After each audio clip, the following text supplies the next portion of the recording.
The teenage ministry is a very particularly trying ministry because you're working with people who are trying to find their balance and find their standing. They want to understand their identity. They want to know how they can relate with the world and be successful.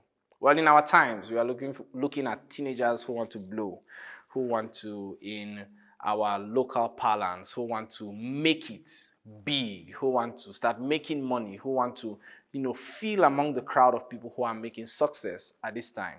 Now, it is important for you as a pastor, a teenage coordinator, or supervisor, or counselor, or guide to understand that in order for you to be successful in your endeavor, there are some things that do not have to be negotiated.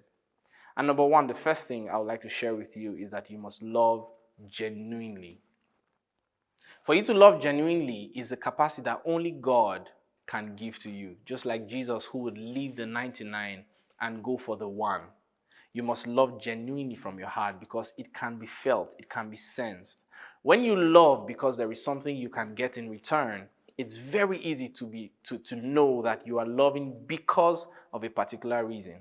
But when they look for reasons, when a teenager looks for reasons, why is this man or this woman loving me genuinely and can't find anyone, it endears you to their heart and gives you a doorway to impact them positively. So it's important to love them genuinely. Love them with the heart of God.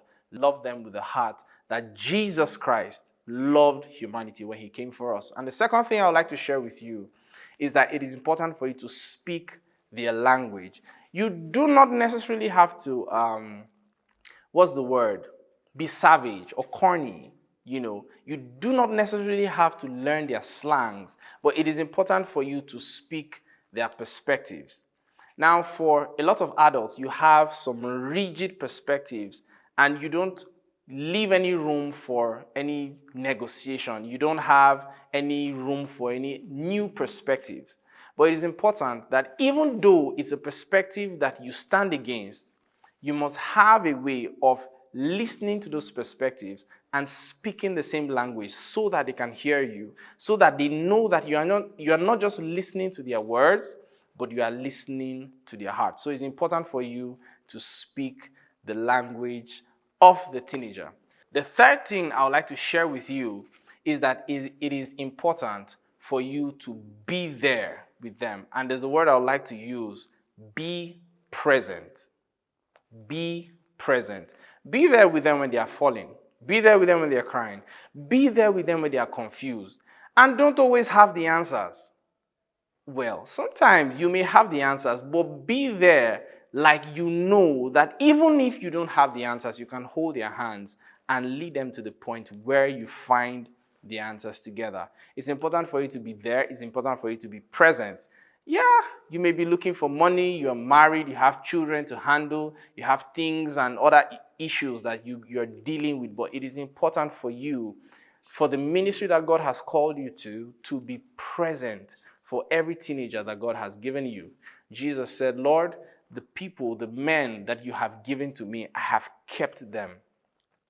He was present with them. He ate with them. He moved around with them. And so it's important for you to do the same because Jesus has given us a template. And the last thing I would like to share with you, and I hope this blesses you immensely, is that you must become the very best version of you.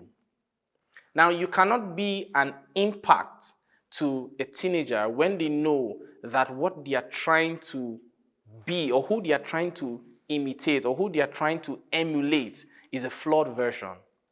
And so you must constantly remember that even though you are still forming and growing and developing yourself, you must be committed to a never ever ending chain of constant development. So keep getting better.